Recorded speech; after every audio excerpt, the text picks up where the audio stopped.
اعوذ باللہ من الشیطان الرجیم بسم اللہ الرحمن الرحیم۔ پچھلی نشست میں ہم نے آپ سے ذکر کیا تھا کہ جناب سلمان فارسی کے اس نورانی سفر کا آغاز کیسے ہوا۔ آپ جب عرفان کی منزل میں داخل ہوئے تو آپ اپنے گھر پر ٹھہرے نہیں، بلکہ منزل بمنزل جستجو اور تلاش میں نکلتے رہے، اور ابھی جبکہ اسلام کی تاریخ کے صفحات پر آپ کا نام آنے بھی نہ پایا تھا، اس وقت ہی آپ نے تلاش اسلام اور تلاش بانی اسلام ان دونوں کے لیے کتنی صعوبتیں برداشت کی، اس کا ذکر ہوا تھا۔ بات جہاں پہ رکی تھی وہ یہ تھا کہ جس آخری راہب سے انہوں نے ملاقات کی، اس نے کہا کہ اب تم حجاز چلے جاؤ۔ آئیے اب مولانا صاحب کے ساتھ ہم حجاز چلتے ہیں اور جناب سلمان فارسی کے جو بقیہ کا سفر ہے اور جناب رسالت مآب صلی اللہ علیہ وآلہ وسلم سے ملاقات کیسے ہوئی وہاں تک پہنچتے ہیں۔ جناب سلام علیکم۔ وعلیکم السلام ورحمۃ اللہ وبرکاتہ۔ آپ نے بتایا تھا کہ اس نے راہب نے کہا کہ حجاز چلے جاؤ، اب حجاز کا سفر آپ کا شروع ہونا چاہیے۔ اعوذ باللہ من الشیطان الرجیم، بسم اللہ الرحمن الرحیم، الحمد للہ رب العالمین، الصلاۃ والسلام علی رسول الکریم وآلہ الطاہرین اجمعین، لا سیما علی بقیۃ اللہ الاعظم، لعنۃ اللہ علی اعدائہم اجمعین۔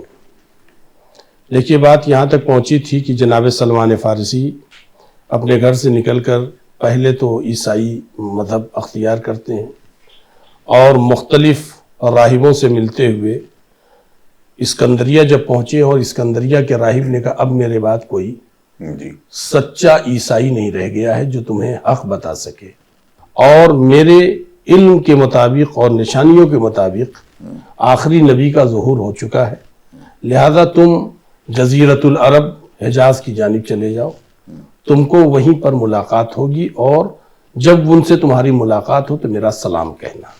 اب یہاں سے بات یہ شروع ہوتی ہے کہ جناب سلمان فارسی نے اس راہب کو کفن دیا، غسل دیا، کفن پہنایا، دفن کیا، اور وہ جو تختیاں میراث میں ان کو ملی تھیں ان راہبوں سے وہ لے کر کے باہر نکلے اور ایک راستے پر آ کر کے بیٹھ گئے۔ وہاں سے ایک قافلہ جا رہا تھا، انہوں نے پوچھا آپ لوگ کہاں جا رہے ہیں؟ کہا ہم لوگ عرب جا رہے ہیں، ہم لوگ عرب ہیں، وہ سب عرب تھے۔ تو کہا ہم کو بھی اپنے ساتھ لے چلیے، ہم کو بھی جانا ہے اور ہم آپ لوگوں کی خدمت کریں گے۔ ان لوگوں نے ساتھ لے لیا جناب سلمان فارسی کو۔ جناب سلمان فارسی ان لوگوں کے ساتھ کچھ دور چلے اور اس کے بعد ان کے دوپہر کے کھانے کا وقت ہو گیا، تو ان لوگوں نے اپنا قافلہ روکا، پڑاؤ ڈالا، اور ایک بکری کو ان لوگوں نے ڈنڈے سے مار مار کر کے مار ڈالا۔ جب وہ مر گئی تو پھر اس کی کھال نکال کر کے اس کو بھونا، اور بھوننے کے بعد وہ لوگ بیٹھے کھانے کے لیے۔ ان لوگوں نے جناب سلمان فارسی سے کہا کہ تم بھی آؤ، چلو کھانا کھاؤ۔ تو جناب سلمان فارسی نے کہا کہ ہم نہیں کھا سکتے ہیں۔ کہا وجہ کیا ہے؟ کہا اس کی وجہ یہ ہے کہ یہ ذبیحہ نہیں ہے، اور ہمارے مسلک عیسائی میں بغیر ذبیحے کے گوشت کھانا حرام ہے۔ کیا کہنا ہے؟ یہ گویا اس امت کی بات نہیں ہے، گویا پروردگار عالم نے روز ازل سے ذبیحے کے بغیر گوشت کے کھانے کو اس نے حرام کیا تھا، اس لیے کہ اس میں انسانوں کے لیے اور ان کے جسم اور صحت کے لیے نقصان ہے۔ کھانا کھا لیا ان لوگوں نے، کھانا کھانے کے بعد اب شراب نکالا، کہا شراب پیو، تو انہوں نے کہا نہیں، میرے دین میں شراب پینا حرام ہے۔ واہ! ان کو اور برا لگا۔ اب جب برا لگا تو عیسائیوں نے ان کو مارا پیٹا اور ان کو زمین پر پٹک دیا، اور ان کے سینے پر سوار ہو کے زبردستی ان کے منہ میں شراب لگانا چاہا کہ زبردستی پلائیں گے۔ اب جب جناب سلمان فارسی نے دیکھا کہ اب میں حرام سے بچ نہیں سکتا ہوں، یہ میرے منہ میں یہ سب کے سب شراب ڈال دیں گے، یہ بدو حرم ہے، تو جناب سلمان فارسی نے کہا ٹھہرو، رکو میری بات سنو، تم مجھے شراب نہ پلاؤ، اس کے عوض میں تم مجھے غلام بنا لو، لے چل کر بیچ دینا، تمہیں کچھ پیسے مل جائیں گے، مگر مجھے شراب نہ پلاؤ۔ جناب سلمان فارسی نے پوری دنیا شیعت کو، یعنی اہل بیت علیہ السلام کے غلاموں کو یہ پیغام دے دیا، اس موقع پر دنیا کی غلامی برداشت کر لی ہے مگر شیطان کی غلامی کو برداشت نہیں۔ سبحان اللہ، سبحان اللہ۔ اور ان لوگوں نے کہا ٹھیک ہے، یہ تو بہت اچھی پیشکش ہے بھائی، اس آدمی کی غلام بنا لیا اور لے جا کر کے ایک یہودی کے ہاتھ بیچ دیا۔ انہوں نے سوچا یہودی اہل کتاب ہے، تو انہوں نے ذکر کیا کہ میرے دل میں چونکہ احمد کی محبت ہے، میں اس محبت کی بنیاد پر اپنے گھر سے نکلا. اس طریقے سے انہوں نے اپنا پورا سفر بتایا اس یہودی کو کہ شاید اس کے دل میں میرے لیے کوئی محبت پیدا ہو جائے. اس یہودی نے کہا تم جتنی احمد سے محبت کرتے ہو میں اتنی ہی نفرت کرتا ہوں. اللہ اکبر. جناب سلمان فارسی کی مشکلیں اور اس نے بڑھا دی. اور ایک روز اس نے یہ کہا کہ میرے آنگن میں جو ریت کا ٹیلا ہے یہ ایک رات میں صبح تک اس جگہ پر پہنچ جائے. جناب سلمان فارسی کا ٹھیک ہے غلام ہے ان کو تو کرنا ہی پڑے گا. جناب سلمان فارسی کچھ دیر تک تو اپنا اٹھاتے رہے، یہاں تک کہ آدھی رات سے بھی زیادہ ہو گیا. جب رات بہت گزر گئی تو جناب سلمان نے دیکھا یہ نہ ختم ہونے کا کم وقت نام لے رہا ہے اور نہ تو میرے پاس اب طاقت ہے اور نہ تو اب وقت رہ گیا ہے. تو انہوں نے پھر بارگاہ خداوندی میں مناجات کی، میرے مالک جس کی محبت میں تو مجھے غلامی تک لے کے آیا ہے اسی کے حق کا واسطہ ہے کہ میری مشکل کو آسان کر دے. تو لکھا ہے یہ امام موسیٰ کاظم علیہ السلام، امام جعفر صادق علیہ السلام سے روایت ہے جسے علامہ مجلسی نے لکھا، ابن بابویہ نے نقل کیا ہے کہ اللہ تعالیٰ نے ایک ہوا چلائی، اس ہوا نے منظم طریقے سے ترتیب کے ساتھ اس ٹیلے کو وہاں سے اٹھا کر کے اس جگہ تک پہنچایا ان ہواؤں نے جہاں پر اس یہودی نے کہا تھا. کیا کہنا ہے. اب جو صبح اس کی آنکھ کھلی اس نے دیکھا تو وہ خود جانتا تھا کہ یہ ایک رات میں نہیں ہٹے گا، یہ کئی دن کا کام ہے. تو اس نے کہا کہ تم تو بہت بڑے جادوگر لگتے ہو، لہذا تمہارا اس جگہ پر رہنا میری بستی میں ٹھیک نہیں ہے، میں تمہیں یہاں نہیں رکھوں گا، تم تو میری بستی کو خراب کر ڈالو گے، برباد کر ڈالو گے. جناب سلمان فارسی کو لے گیا، وہ باہر لے گیا، ایک دوسری عورت کے ہاتھ بیچا، اس عورت کے ہاتھ بیچ دیا. یہ عورت جو رہتی تھی بالکل مدینے کے پاس رہتی تھی، بالکل مدینے کے پاس. اور جب جناب سلمان فارسی نے چاروں طرف کھجوروں کے باغات دیکھے تو خوش ہو گئے، اس لیے کہ ایک نشانی میں یہ بھی ہے، پیغمبر اسلام کے سلسلے میں ایک نشانی میں انہوں نے یہ بھی سنا تھا یا پڑھا تھا کہ ہجرت کر کے وہ آخری نبی جہاں آئے گا وہاں پر کھجوروں کے باغات بہت ہوں گے. سبحان اللہ. جب چاروں طرف انہوں نے کھجوروں کے باغات دیکھے تو ان کو کچھ اندر سے خوشی محسوس ہوئی، گویا میں اپنی منزل تک آ گیا ہوں. وہ عورت بہرحال بڑی کریمہ تھی. کہا کہ دیکھو یہ میری کھجوروں کے باغات ہیں، ان کو دیکھ بھال تم کرو اور تمہیں اختیار ہے، تم کسی کو دے بھی سکتے ہو، صدقہ بھی دے سکتے ہو، کھلا بھی سکتے ہو، بس یہ کہ میرا باغ برباد نہیں ہونا چاہیے، میرا سامان اور میرے یہ پھل برباد نہیں ہونے چاہیے.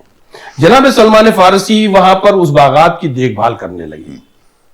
مطلب آپ نے جیسا فرمایا تھا کہ 300 350 بعض جو کم سے کم روایت ہے وہ ہے قریب 250 سال کی عمر، تب اس کے بعد آپ کسی کے یہاں باغبانی بھی کرتے نظر آ رہے ہیں، کھیتی میں بھی مدد کرتے نظر آ رہے ہیں، اور اتنا لمبا سفر بھی آپ کر رہے ہیں. یعنی جو تاریخ نے دیا ہے آپ کے سفر کی کل کلومیٹر کے حساب سے جو میں نے خود دیکھا تاریخ میں 6000 کلومیٹر کا سفر کر کے یہ مدینے پہنچے تھے.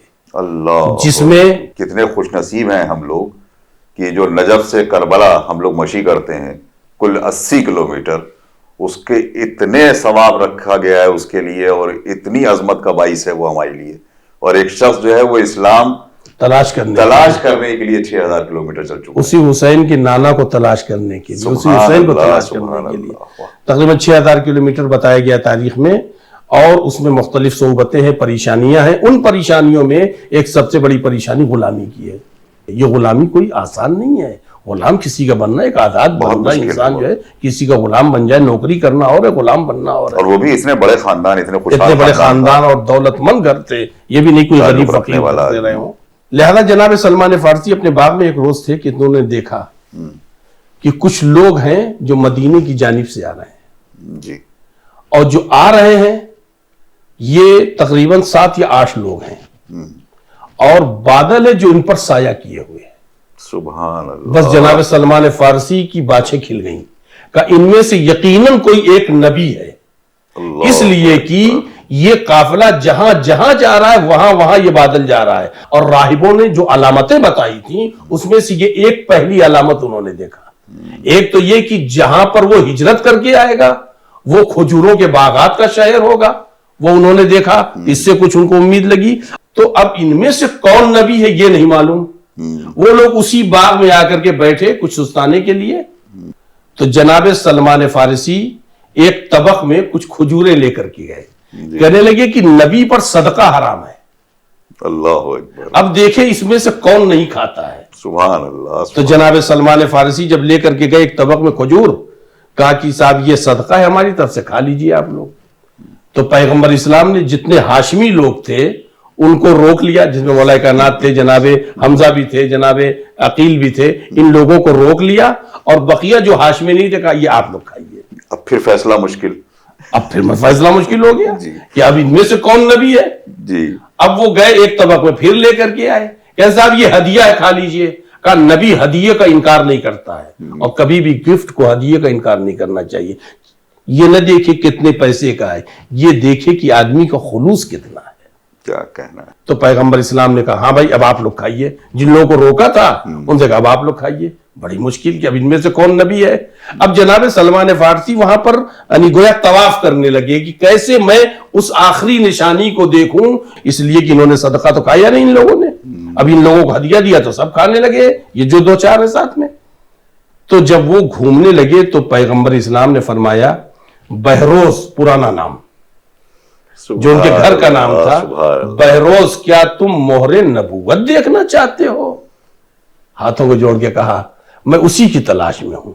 پیغمبر اسلام نے اپنے دوست سے ابا جب ہٹائی تو دیکھا کہ مہر نبوت, اس پر کچھ چند دانے بال ہیں جو اگے ہوئے ہیں. اب یہ فوراً گر پڑے مولا جناب پیغمبر اسلام کے پیروں پر. تو پیغمبر نے اٹھایا, کہا کہ نہیں, اسلام میں یہ سجدہ جائز نہیں ہے, اللہ, یہ سجدہ جائز نہیں ہے. اٹھایا, اور اٹھانے کے بعد پھر کہا کہ تمہاری ملکہ کہاں ہے جس کے تم غلام ہو؟ تو وہ کہا کہ وہ اپنے گھر میں ہے. کہا جا کے پوچھ کے آؤ کہ بیچے گی تمہیں. جا کے یہ دوڑے ہوئے گئے بہت خوش خوش, اس لیے کہ اب تو انہیں مقصود مل گیا نا. جی جی جی. اس عاشق رسول کو اپنا مقصود مل گیا, یعنی پیغمبر اسلام مل گئے, جس کی تلاش میں انہوں نے گھر چھوڑا تھا, اتنی زحمتیں اٹھائی تھیں. اس کے پاس گئے تو اس نے کہا کہ ہاں بیچیں گے, مگر 400 خورما کے درخت ہوں, کھجوروں کے 400 درخت جس پر کھجوریں لگی ہوں, جس پر کھجوریں لگی. گویا یہ ایک مشکل تھی, یہ ایک مشکل بات تھی. تب 400 کھجوریں تیار ہوں یا کہیں کوئی باغ ہو, وہ اس کو خرید کر کے دیں. اس زمانے میں یہ خریدنا اور اتنا بڑا باغ, وہ خریدے گا جو عرفان سلمان رکھتا ہو, جو عرفان سلمان رکھتا ہو وہ خریدے گا. کیا کہنا. اب اس کے لیے کیا کریں؟ تو لکھتے ہیں علامہ مجلسی وغیرہ, ابن بابویہ وغیرہ نے یہ لکھا ہے کہ یہ بھی ایک معجزہ ہے جناب سلمان فارسی کا, کی خریداری بھی ایک معجزہ ہے. لکھتے یہ ہیں کہ جناب سلمان فارسی جب آئے, انہوں نے کہا کہ وہ 400 کھجوروں کا درخت مانگ رہی جس پر کھجوریں لگی ہو زرد. زرد کا مطلب یہ ہے کہ ابھی تیار نہیں ہے. یہ علامہ مجلسی نے لکھا, جناب پیغمبر اسلام نے فرمایا علی اٹھو, علی اٹھو, اور ان جتنی گٹھلیاں یہاں پڑی ہیں سب کو اکٹھا کرو. پیغمبر لگاتے گئے, مولا کائنات اس میں پانی ڈالتے گئے, اور جب پلٹے تو یہ درخت بن چکے تھے. اللہم صلی اللہ محمد. تو کہا کہ اس ملکہ سے کہو کہ آ کر کے دیکھ لے, اپنے 400 درخت گن لے. جب وہ آئی تو اس نے کہا ہاں ہے تو, مگر ابھی تو دانے نہیں لگے اس پر. تو اب اس میں دانے لگنے شروع ہوئے. یہ وقت ابھی زرد نہیں ہے. تو لکھا ہے علامہ مجلسی نے کہ جبریل امین کو خدا نے بھیجا, انہوں نے اپنے پروں سے ہوا دی جس کی برکت سے فوراً یہ زرد کلر میں آ گئے. کہا لے بھائی یہ تو تیرا جو شرط تیری پوری ہو گئی. اب جب شرط پوری ہو گئی تو وہ مجبور ہوئی جناب سلمان کو بیچنے پر. اصل میں بیچنا نہیں چاہتی تھی, اس لیے کہ ایسا کریم غلام اس نے دیکھا ہی نہیں تھا. اسی وقت پیغمبر اسلام نے جناب سلمان فارسی کو آزاد کیا, اور آزاد کرنے کے بعد آپ کی پورے وجود کے اندر سمائی ہوئی طہارتوں کا خلاصہ کیا کہ آپ کا نام سلمان رکھا. سبحان اللہ, سبحان اللہ. سلمان سلم سے تسلیم, تسلیم ہو جانا یعنی کسی کے حوالے ہو جانا. تو جو اپنی نوجوانی میں اپنے آپ کو اللہ اور اس کے حبیب کے حوالے کر چکا تھا, اس کی سند دی ہے پیغمبر اسلام نے آپ کا نام سلمان رکھ کر کے کہ یقیناً تم تسلیم ہو. تو آپ جناب سلمان فارسی اب رسول اللہ نے جب آزاد کرا دیا تو فوراً گویا ایمان لا ہی چکے تھے, فوراً ایمان لے آئے. جی جی جی. سب سے پہلا اسلامی کارنامہ آپ نے کیا انجام دیا؟ دیکھیے اسلامی کارناموں میں جو یعنی اسلامی خدمات گویا اسلامی خدمات جسے کہتے ہیں، جناب سلمان فارسی کا ذکر دیکھیے جنگ بدر اور احد میں نہیں ملتا ہے. ایک جگہ یہ لکھا ہوا ہے کہ جناب سلمان فارسی جو ہے 400 درخت لگانے میں مصروف تھے، اس لیے جنگ بدر و احد میں شریک نہیں ہو پائے تھے. ایک روایت یہ بھی ہے، اس لیے کہ جب حضور مدینے آئے تھے، ابھی تازہ آئے تھے ہجرت کر کے، اسی زمانے میں جناب سلمان فارسی صاحب کی ملاقات ہوئی ہے.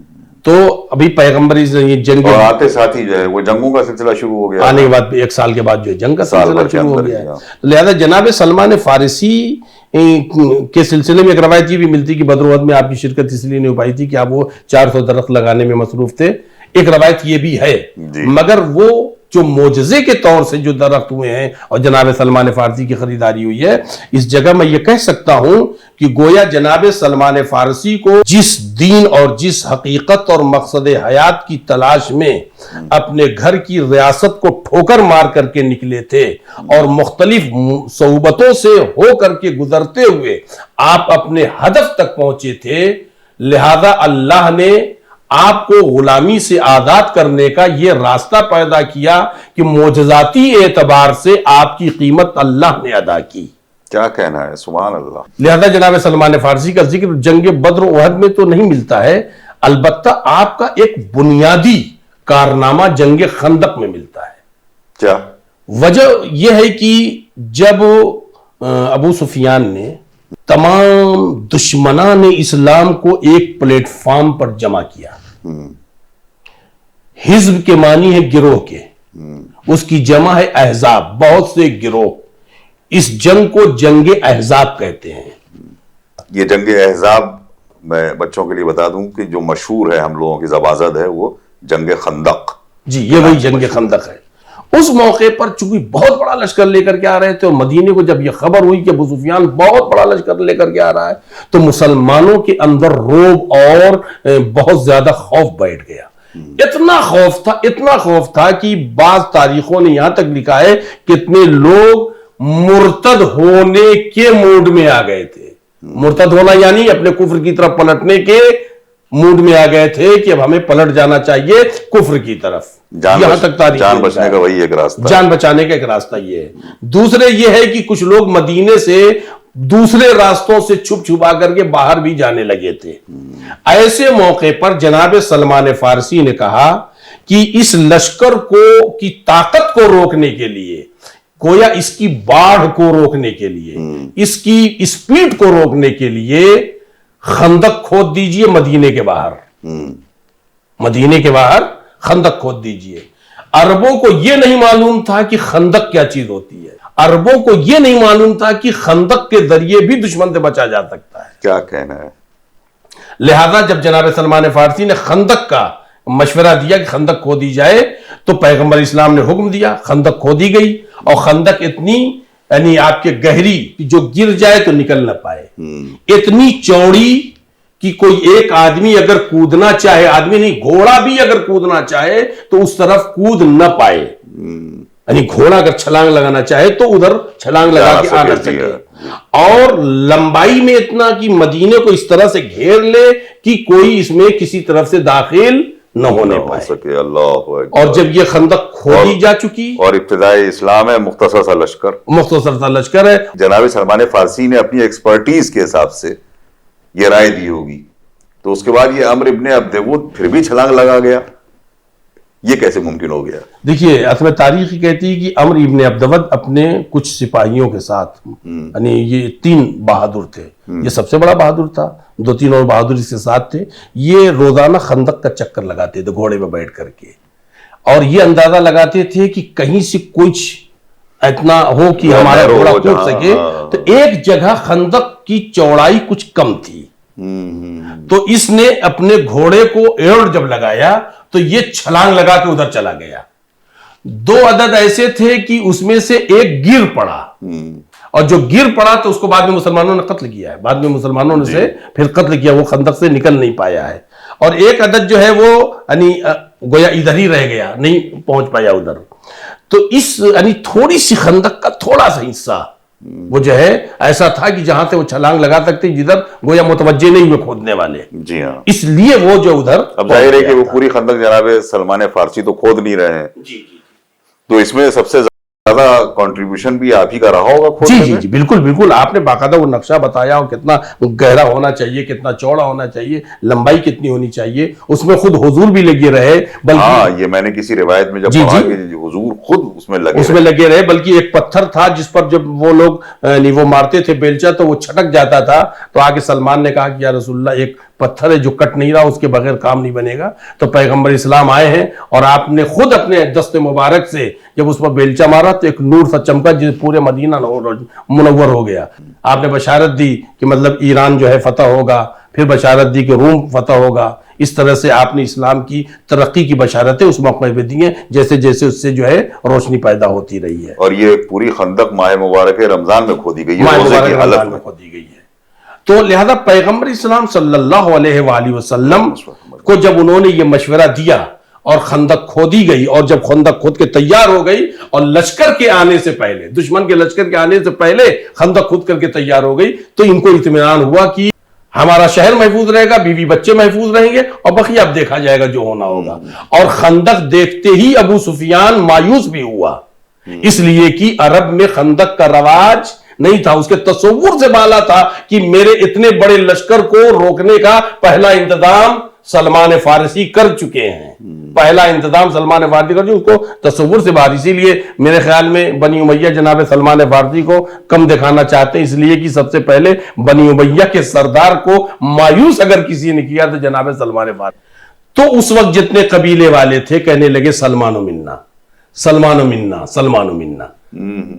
کیوں یہ بات اہمیت کی مالک ہے؟ عرب ابھی اسلام لایا ہے, ابھی اس کے دماغ سے جاہلیت گئی نہیں ہے. اور عرب عجم کو, یعنی ایران کو عجم کہتے ہیں, عجم کو کبھی بھی منہ لگانے کو تیار نہیں تھا. یہ بڑی حقارت سے دیکھتے تھے اجمیوں کو, اور اتنی ہی حقارت سے دیکھتے تھے کہ ایک مرتبہ اسلام کے ایک بہت ہی نامور مسلمان نے کہا تھا, سلمان تم اپنا حسب و نسب و ذرا شجرہ تو بتاؤ.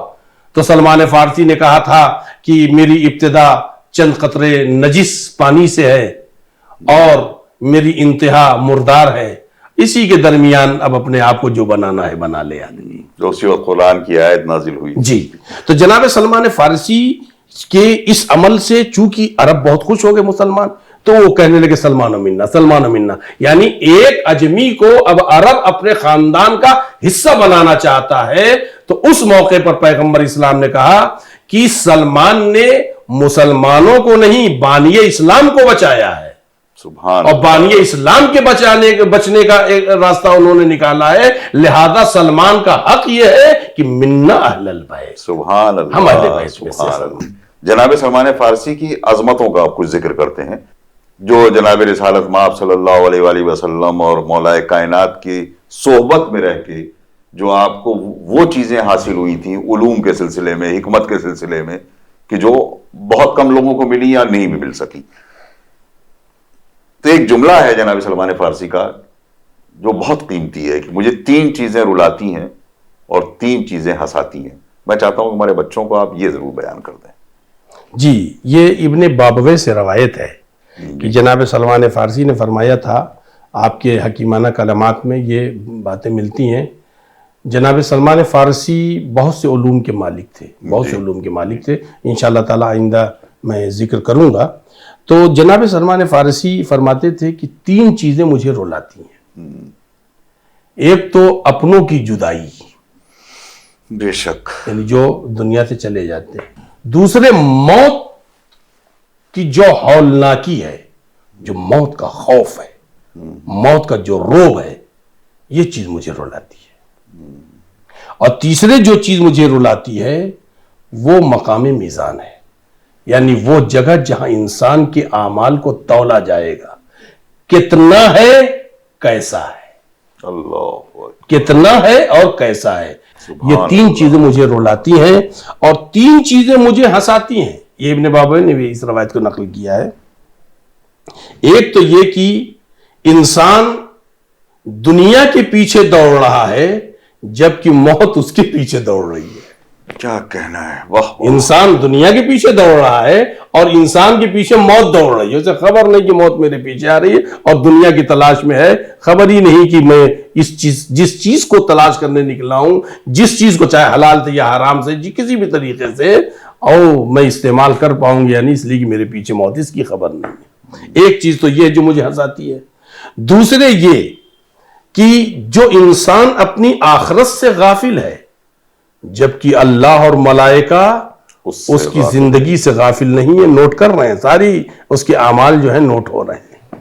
اور تیسری جو چیز مجھ کو ہنساتی ہے، جب انسان ہنسنے کے لیے منہ کھولتا ہے تو اس کو یہ خبر نہیں ہوتی کہ میری اس ہنسی سے خدا راضی ہے یا راضی نہیں۔ ظاہر ہے کہ یہ 6 جملے جناب سلمان کے اتنے قیمتی ہیں کہ اگر ہم اس کو اپنی زندگی میں اتار لیں تو یقینی طور پر ہماری زندگی بھی خوشحال ہو جائے گی، ہمارا خدا بھی ہم سے خوش ہو جائے گا، ہمارے اہل بیت بھی ہم سے راضی ہو جائیں گے، کامیابی اور کامرانی کے ساتھ ہم میزان کے اس مرحلے سے گزر جائیں گے اور اطمینان سے پل صراط سے بھی گزر جائیں گے، کیونکہ وہاں پہ ہمارے مولا ہمارے منتظر ہوں گے۔ ناظرین، خدا حافظ و ناصر، والسلام علیکم ورحمۃ اللہ وبرکاتہ۔